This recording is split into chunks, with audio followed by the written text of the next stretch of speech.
Oke, selamat datang kembali di video perkuliahan pengantar struktur aljabar. Kali ini kita akan membahas tentang relasi ekivalen.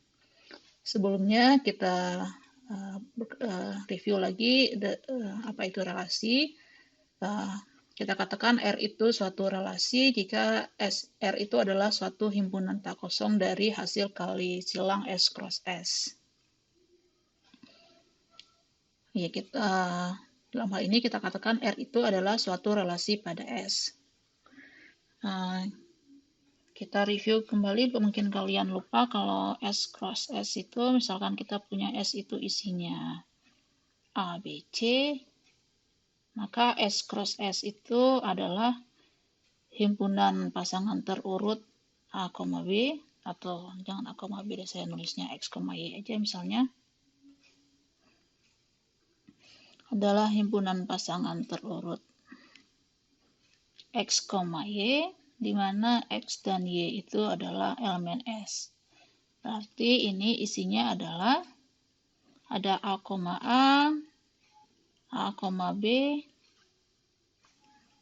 A, C, kemudian B, A, dan seterusnya sampai C, C. Oke. Kalau misalkan kita punya R itu sama dengan A, kemudian A, B, kemudian B, A, kemudian B, B. Nah, karena ini adalah suatu subhimpunan yang tak kosong dari S, maka ini kita katakan suatu relasi pada S. Apakah R-nya boleh berisi A saja? Ya, tentu saja boleh. Yang penting dia itu adalah subhimpunan yang tak kosong dari S cross S. Nah, relasi R itu kita katakan dia relasi ekivalen pada S jika memenuhi ketiga sifat berikut. Yang pertama, dia bersifat refleksif, artinya A, ada di R untuk semua A di S. Oke, balik ke contoh kita yang ini. Apakah A, ada di sini untuk semua unsur di S? Berarti kan kalau S isinya A, B, C, berarti kan paling tidak si R itu pertama kalau dia mau refleksif berarti isinya berarti A, harus ada di sini, kemudian B, B harus ada di sini, kemudian C, C harus ada di sini. Kemudian syarat yang kedua adalah dia simetris, artinya kalau A, B ada di R, maka B, A harus ada di R juga. Nah, misalkan kita ambil di sini A, B. Nah, karena kita ngambil A, B, berarti ya B, A harus ada di sini juga. Kemudian syarat berikutnya adalah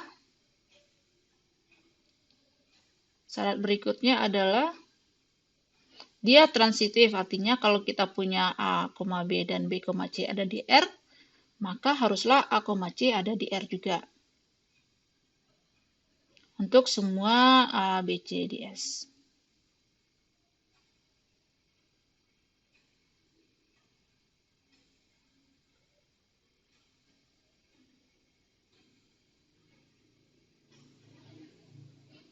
Oke, ini kayaknya untuk suatu deh kayaknya. Contohnya, oke, bentar. Oke, yang ketiga kan tadi adalah jika A, B ada di R dan B, C ada di R, maka A, C harus ada di R. Ya, A, B ada di R itu sama juga, artinya A berrelasi dengan B dan B berrelasi dengan C, maka haruslah A berrelasi dengan C. Oke, untuk contoh kita yang ini, kita cuma punya A berrelasi dengan B, kemudian B berrelasi dengan A, oke. Kemudian apakah A berrelasi dengan A? Iya, oke. Ya, ini sudah boleh kita sebut sebagai suatu relasi ekivalen. Namun kalau kita tambahkan lagi, misalkan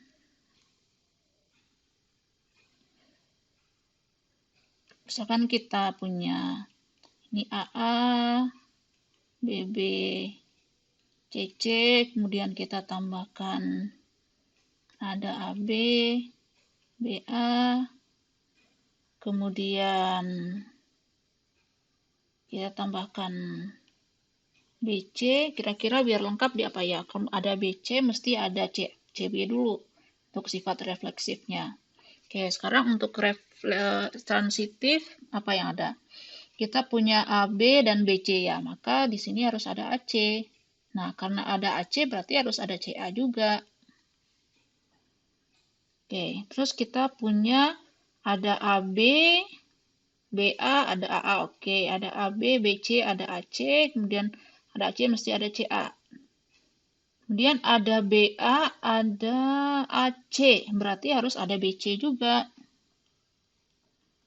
Karena ada BC, menurut refleksif, berarti harus ada CB. Oke, kemudian kita punya coba yang dengan AC, ada CB, AB, oke. Kemudian ada BA, ada AC, berarti harus ada BC, udah. Apalagi yang kurang ya? Ada AB, ada BC, AC. Nah, oke, udah. AC berarti kita punya AB udah, AB, BC udah, AB, AC, BA, BC. Oke, kayaknya ini udah lengkap. 3, 6.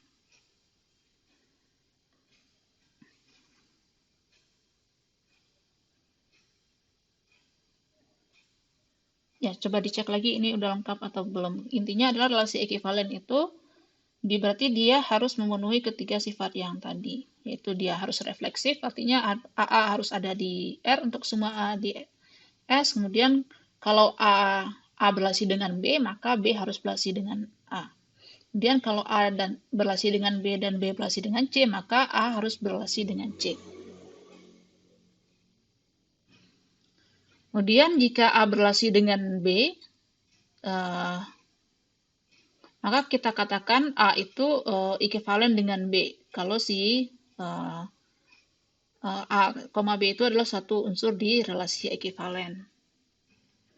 Oke, contoh relasi ekivalen yang sudah umum kita temui itu adalah relasi sama dengan pada himpunan tak hampa S.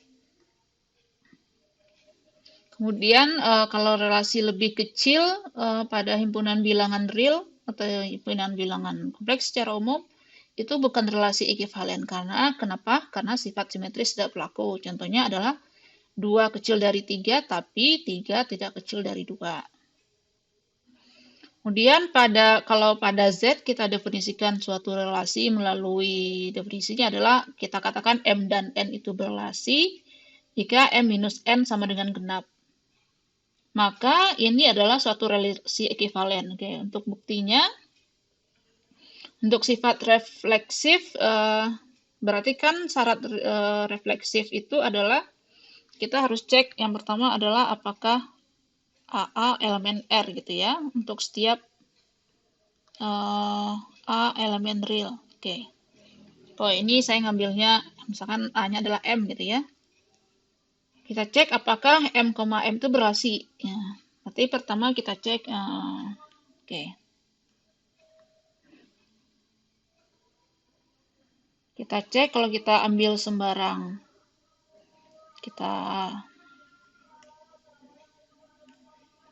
kalau kita ambil sembarang M di real, apakah MM elemen real, elemen relasi R, atau MM relasi dengan R, pertanyaannya. Iya, kalau apa? Kalau si M kurang M itu genap. Nah, kita tahu bahwa M kurang M itu adalah 0 dan 0 itu adalah genap. Kenapa 0 itu genap? Karena 0 itu adalah 2 kali 0. Kan dia kelipatan 2. Karena dia genap, berarti M berelasi dengan M. Atau bisa kita tulis M, M elemen. Oh, sorry, ini pada Z ya, berarti ini. Jadi di sini kita punya M, M itu ada di R. Atau kita katakan juga M berelasi dengan M. Kemudian untuk sifat simetrisnya, kalau kita punya M, N elemen R artinya apa? Artinya M minus N itu genap. Akibatnya apa? Kalau N min M itu tidak lain adalah negatifnya M min N, itu juga genap. Kenapa kalau kita punya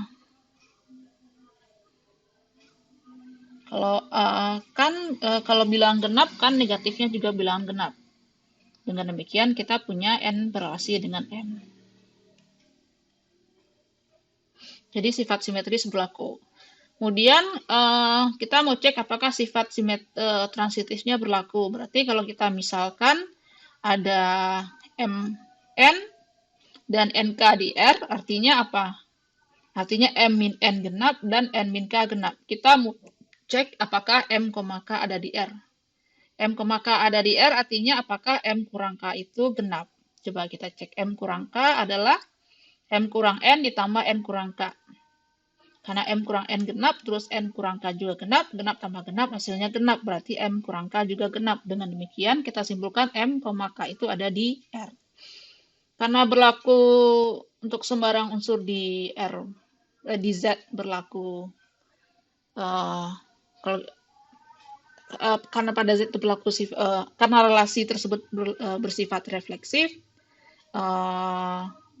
simetris dan transitif, maka kita simpulkan bahwa relasi yang kita definisikan seperti ini adalah suatu relasi ekivalen pada Z. Oke, sekarang coba kalau kita lihat, tadi kita ada namanya kelas ekivalen. Kelas ekivalen kita tulis seperti ini.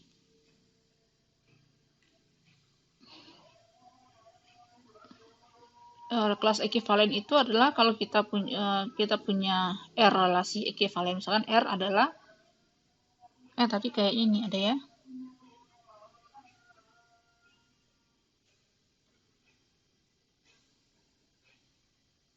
Oh, belum masuk ya.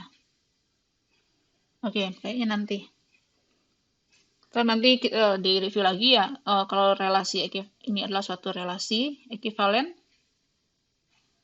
pada S, maka ini A kita katakan kelas ekivalen dari A itu adalah himpunan semua B di S, di mana B itu berrelasi dengan A.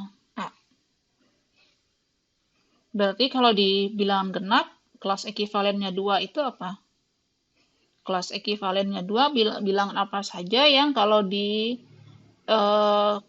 dengan 2, ini adalah himpunan semua Y di Z, di mana apa? 2 dikurang Y, genap. Isinya apa? Himpunan semua bilangan genap kan? Ini isinya adalah himpunan semua bilangan genap. Atau kita tulis juga dengan 2Z.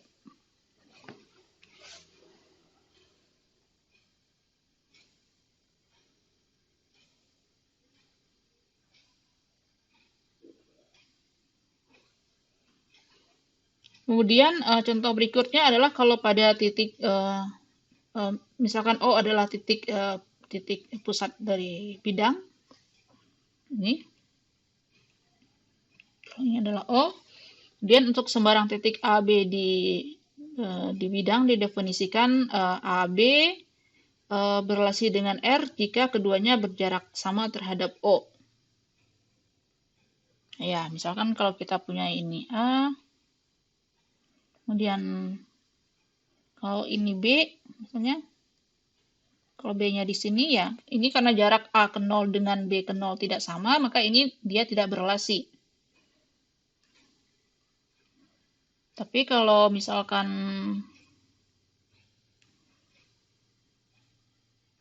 B-nya di sini, ini kayaknya sama ya, anggap saja ini sama.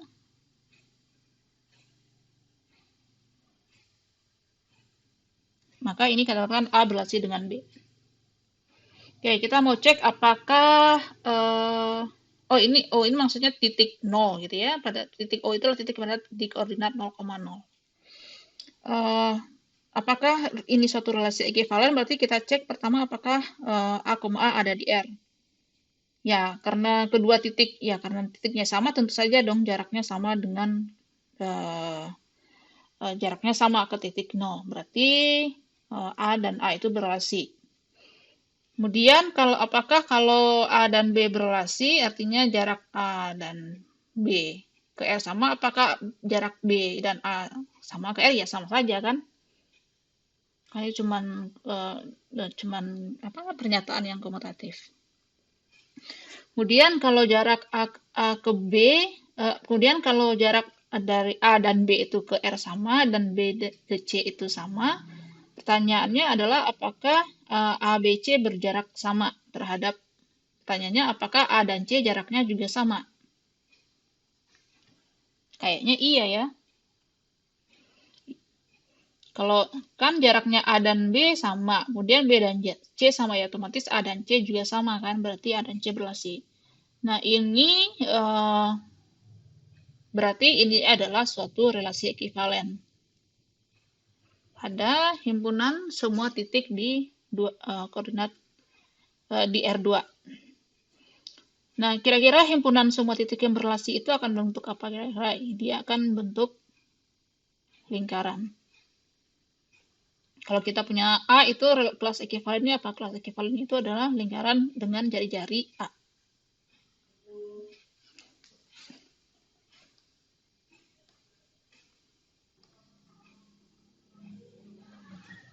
Kemudian contoh berikutnya adalah kalau kita punya S dan T itu adalah dua himpunan yang tak kosong, dan alfa adalah suatu pemetaan dari S ke T. Kita definisikan relasi R pada S melalui kita katakan A dan B itu berelasi jika alfa A sama dengan alfa B. Oke, karena alfa itu pemetaan, maka alfa, alfa ada di R dong, kan sifat pemetaan apa?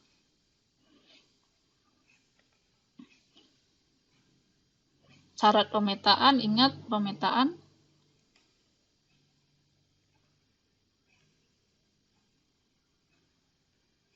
Oke, pemetaan. Kita tahu apa? Alfa itu adalah pemetaan dari S ke T. Artinya apa? Artinya yang pertama apa? Alfanya tidak selingkuh, artinya untuk setiap S1, S2 elemen S dengan S1 sama dengan S2, maka alfa S1 sama dengan alfa S2. Ini yang bagian tidak selingkuh. Nah, dari bagian tidak selingkuh ini kita tahu bahwa kalau kita punya A sama dengan, kalau ini kan S1 sama dengan S2 kan, artinya ini berarti S1 dan S2-nya sama dengan A. Kalau dia sama, berarti kan hasil petanya sama, berarti otomatis A, A ada di R. Kemudian kita cek apakah sifat simetris dan transitif pada relasi sifat simetris dan transitif juga berlaku di sini. Oke, kalau pertama kalau kita punya sebenarnya untuk sifat selanjutnya sifat simetris dan transitif itu diturunkan dari sifat simetris dan transitif pada relasi sama dengan yang telah kita buktikan pada bagian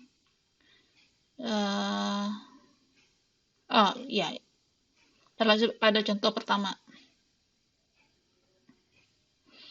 Contoh khususnya adalah kalau kita punya S dan T itu adalah himpunan bilangan real dan alfa itu adalah fungsi sinus, maka A dan B itu berelasi jika dan hanya jika sin A sama dengan sin B. Nah, maka himpunan bilangan real yang ekivalen dengan dengan P adalah himpunan semua A di mana sin A sama dengan 0, karena kita tahu sin P sama dengan 0. Maka isinya apa aja kelas ekivalennya? Maka kelas ekivalennya adalah 0 plus minus P plus minus 2P dan seterusnya.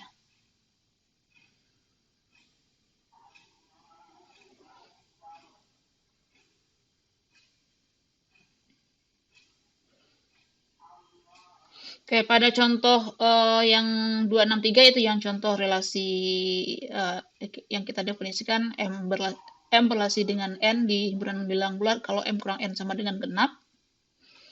Kita perhatikan bahwa kelas dua buah bilangan bulat itu akan berada di kelas ekivalen yang sama kalau dia sama-sama genap atau sama-sama ganjil. Artinya kayak yang tadi kalau kelas ekivalennya A itu kalau A-nya genap, ya isinya adalah himpunan bilangan genap. Kalau A-nya genap, kelas ekivalennya genap. Kalau misalkan B itu ganjil, maka kelas ekivalennya juga ganjil. Nah, kita perhatikan bahwa kelas ekivalen dari A dan kelas ekivalennya B itu, kalau kita perhatikan, kalau kita iriskan, itu A iris B itu, kita perhatikan bahwa A iris B itu, kelas ekivalennya A di kelas itu adalah himpunan kosong. Dia saling asing atau disjoin, dan gabungannya itu adalah si Z. Nah, yang kayak begini kita sebut suatu contoh partisi. Andril juga sudah kita sebut partisi. Jadi kalau kita mau tuliskan secara abstrak, kita sebut yaitu P itu adalah isinya adalah koleksi-koleksi subhimpunan dari S, artinya adalah S1, S2, dan seterusnya itu adalah subhimpunan yang tak kosong dari S. Kita sebut P itu adalah partisi pada S kalau apa? Kalau si SI iris SJ itu himpunan kosong, kalau I-nya tidak sama dengan J, dan gabungan dari semua SI itu adalah S. Ya, misalkan kalau kita punya S kayak gini, ya kalau kita partisi artinya misalkan dia terbagi jadi kayak gini. Ya, dalam masing-masing subhimpunan ini adalah S1, S2, S3. Kita perhatikan bahwa S1 iris S2 himpunan kosong, begitu juga dengan S2 iris S3 himpunan kosong, dan S1 iris S3 himpunan kosong. Dan S1 gabung S2 gabung S3 adalah S.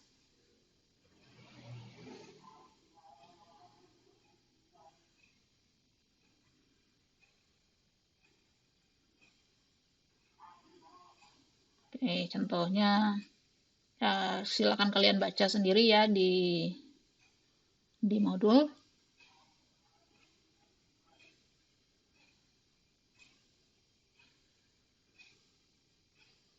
Ya, ini yang tadi ya sudah saya review sedikit tadi.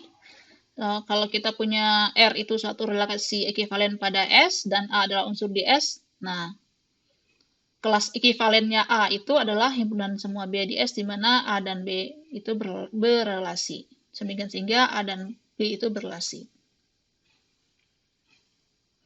Nah, contoh-contohnya kalau relasinya sama dengan, yaitu kelas ekivalennya A, ya A itu sendiri. Kalau kita punya A yang sama dengan A apa ya? Cuman A sendiri. Kemudian kalau kita punya bilangan ganjil, kita ambil sembarang bilangan ganjil, misalkan 1 gitu, kelas ekivalennya. Kalau K itu adalah suatu bilangan bulat, maka kelas ekivalennya K itu adalah, ini bilangan bulat yang ganjil gitu ya.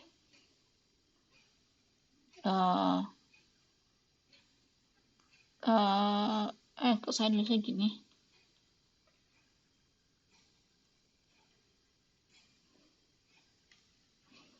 Kalau kita, ya, contoh spesifik ya, kelas ekivalennya 1 adalah himpunan bilangan ganjil. Atau ini himpunan, ini adalah himpunan semua 2K plus 1 di mana K-nya elemen Z. Kalau kelas ekivalennya 2, nah kelas ekivalennya 1 akan sama dengan kelas ekivalennya 3 dan sembarang bilangan ganjil dan seterusnya. Kelas ekivalennya 2 itu adalah himpunan semua bilangan genap. Adalah himpunan semua 2K, K elemen Z. Ini kita tulis juga dengan himpunan 2 Z.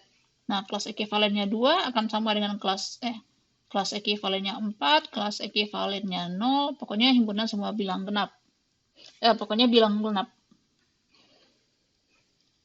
Kemudian pada contoh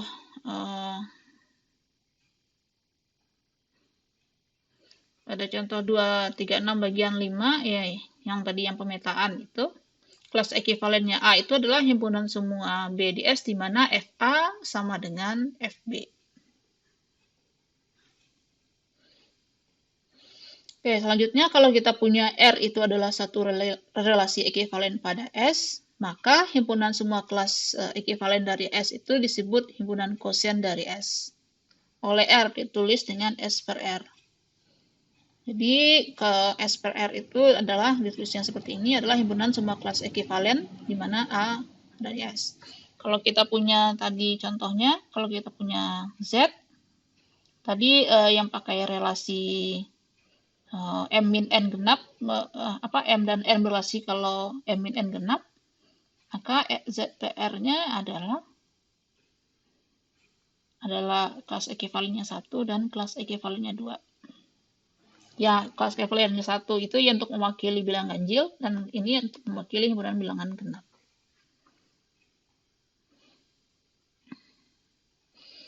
Nah, selanjutnya kalau R itu adalah suatu relasi ekuivalen pada S, maka kita yang pertama akan punya bahwa kalau A dan B itu berrelasi, maka kita punya kelas ekuivalennya A sama dengan kelas ekuivalennya B.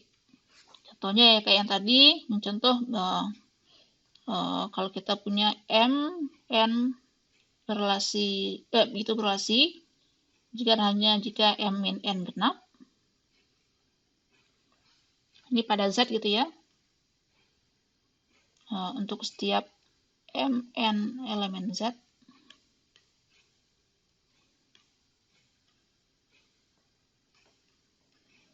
Nah, kalau di sini kan kita, kayak yang tadi contoh itu kan, kita tahu bahwa kelas ekuivalennya.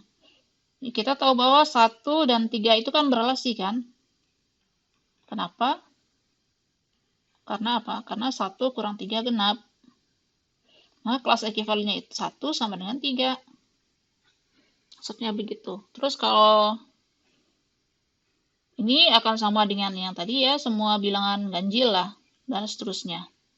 Dan kelas ekuivalen, kita tahu 2 dan 4 berrelasi. Kenapa? Karena 2 kurang 4 genap. Maka kelas ekuivalennya 2 akan sama dengan kelas ekuivalennya 4, sama dengan kelas ekuivalennya 6, dan seterusnya. Ini dan seterusnya, ini sama dengan 0, dan seterusnya. Kemudian kalau dia tidak berrelasi, maka irisan kelas ekuivalennya himpunan kosong ya. Kita tahu bahwa 1, 2, apakah 1, 2 elemen R? Apakah 1 kurang 2 genap? Tidak, berarti dia tidak berrelasi. Kita lihat bahwa himpunan kelas ekuivalennya 1, ini kan adalah himpunan semua bilang ganjil. Diiriskan dengan himpunan semua bilang genap adalah himpunan kosong. Kemudian katanya S per R adalah suatu partisi, artinya apakah gabungannya harus S dan irisan mereka itu irisannya adalah himpunan tidak kosong.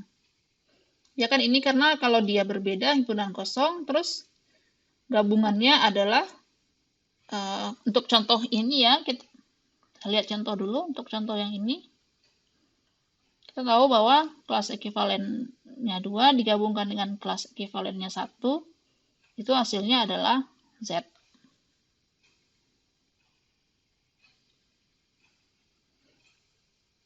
Oke, untuk buktinya tadi kan masih ilustrasi. Pertama kita akan buktikan bahwa kalau A dan B itu berrelasi, akan kita buktikan kelas ekuivalennya A sama dengan kelas ekuivalennya B. Karena kita ingin membuktikan ini himpunan ini sama, berarti kita harus buktikan dia saling subset. Pertama, kita akan buktikan bahwa A itu kelas ekuivalennya A, subset dari kelas ekuivalennya B. Berarti langkahnya adalah pertama kita ambil sembarang unsur di kelas ekuivalennya A, harus kita buktikan dia ada di kelas ekuivalennya B. Nah, sekarang misalkan X ada di kelas ekuivalennya A. Berarti apa? Menurut definisi, XA ada di R, atau AX ada di R, sama saja. Kemudian karena A dan B itu berrelasi, maka berdasarkan sifat transitif kita punya karena karena XA ada di R, kemudian AB ada di R, menurut sifat transitif berarti XB ada di R. Kemudian karena XB ada di R, menurut sifat kayaknya saya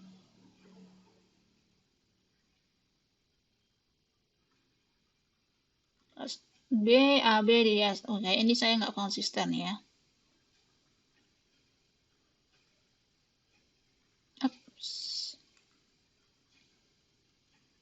Nah, kalau X ada di R, ini berarti ini AX. Nah, berarti ini ada AX ada di R. Kemudian karena AB ada di R, berarti apa?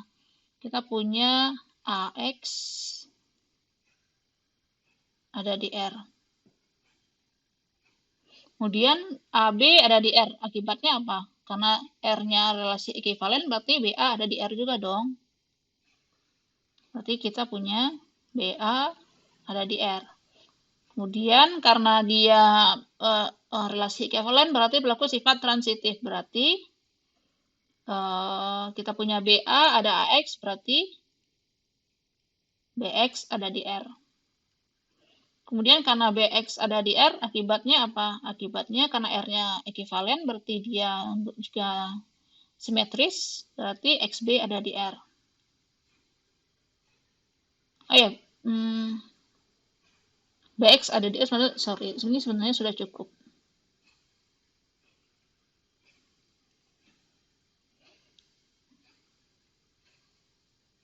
Kalau BX ada di R, artinya apa ini? Dari sini ini menyatakan bahwa si X itu ada di kelas ekivalennya B.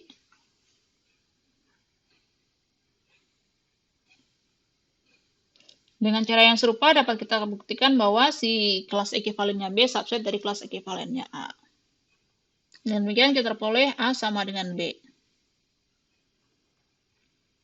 Kemudian yang kedua, kalau A tidak berrelasi dengan B, akan kita buktikan bahwa A irisan kelas ekivalennya adalah himpunan kosong. Oke, kita mau buktikan dengan cara kontradiksi. Kita andaikan dia tidak kosong. Kalau tidak kosong berarti ada paling tidak ada satu unsur di keduanya, atau X ada X sehingga X itu ada di kelas ekivalen A diiriskan kelas ekivalen B. Oke, X berarti ini artinya ini ada X di A dan X di B. X ada di A artinya apa? Berarti AX ada di R. Ini BX ada di R. Karena R-nya adalah relasi ekivalen, nah cobain kita mau balik yang ini saja. Berarti akibatnya yang ini apa? Karena BX ada di R, berarti XB ada di R juga dong. Kemudian karena dia transitif, ini jadinya AB ada di R. AB ada di R artinya apa? A berrelasi dengan B. Nah, ini kontradiksi dengan premis kita bahwa A dan B itu tidak berrelasi. Jadi haruslah irisannya itu himpunan kosong.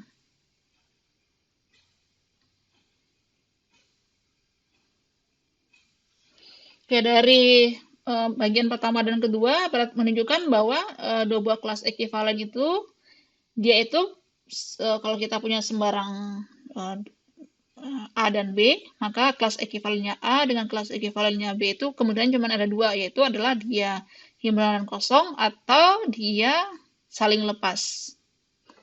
Irisannya adalah himpunan kosong, artinya atau disjoint, atau dia sama. Kemudian dari sifat refleksif dari R, dapat disimpulkan bahwa semua A itu ada bahwa A berrelasi sifat refleksif itu kan mengatakan kalau kita punya A artinya A berrelasi dengan A. Berarti paling tidak setiap A ini ada di kelas ekivalennya A. Dan demikian S itu adalah gabungan dari semua kelas ekivalen yang saling lepas, atau dengan berkata lain S quotient R itu adalah suatu partisi pada S. Kebalikan dari teorema ini juga berlaku, artinya adalah dari suatu partisi kita dapat membangun suatu relasi ekivalen. Persisnya, misalkan P itu adalah suatu partisi pada S, kemudian kita definisikan relasi ekivalen E pada S dengan seperti ini. Untuk setiap X dan Y di S, kita definisikan X dan Y itu berelasi kalau ada T di suatu partisi P, yang T itu T di suatu partisi P, artinya T itu adalah suatu subhimpunan dari S yang memuat kedua unsur X dan Y. Untuk latihan, silakan kalian buktikan bahwa sifat yang ini. Oke, demikian untuk materi untuk relasi. Selanjutnya kita akan lanjutkan untuk materi koset dan teorema Lagrange.